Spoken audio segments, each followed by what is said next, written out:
Next, let me erase this again, is something called a control. And we'll talk about this in class because this is probably one of the ones that stumps students the most. A control is something in which you have a positive or a negative known outcome. So this is kind of what we call quality control, right? So you're going to use this to compare the groups that you made changes to. So for example, a negative control, if I'm studying a new drug, I might give half of the group a saline shot. So they're still getting a shot. They still think they're getting the drug, but it doesn't actually have it in it. So they're not getting what I'm doing.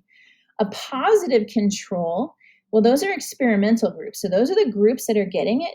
It's also sometimes on a test, like if I'm taking a test for COVID, they will also run a known positive sample next to mine.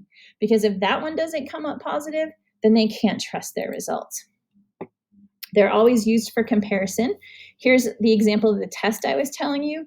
So, right, so if you look here, hope you don't mind the pens, this is what a positive result should look like. So let's say we're talking on this one about influenza, okay? So we're doing a blood test and we put the serum in here and it turned red, and that indicates that the patient has influenza.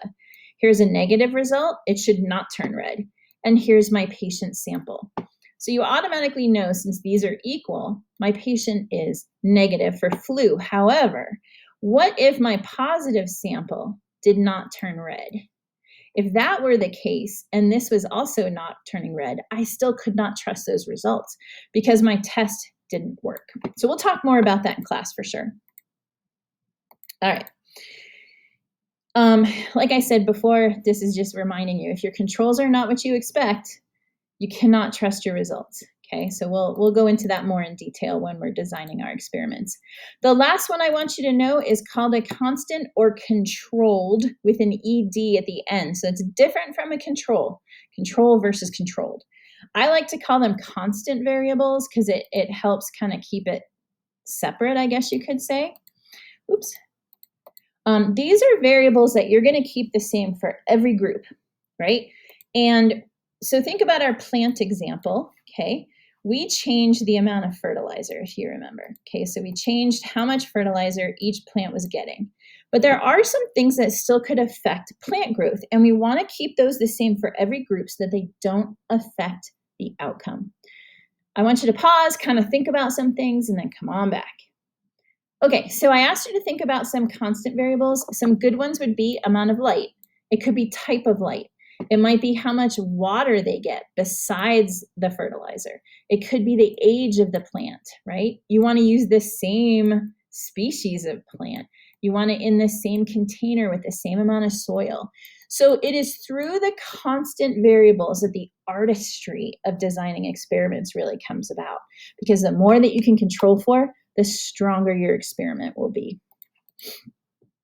Basically, what a constant variable does is it avoids anything else from affecting the outcome, so that if you do see a difference, you can say with pretty strong belief that it was because of the independent variable. Like I said, this is the art of science, okay? I'm going to give you an example, and you're going to answer this and be prepared to share it in class. I wanted to see if the amount of sleep students were getting affected their test scores. So I want you to take a moment and answer the following questions. What is the independent variable?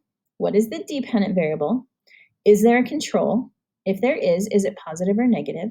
And then finally, the most important thing, I think, are there things that you can keep constant?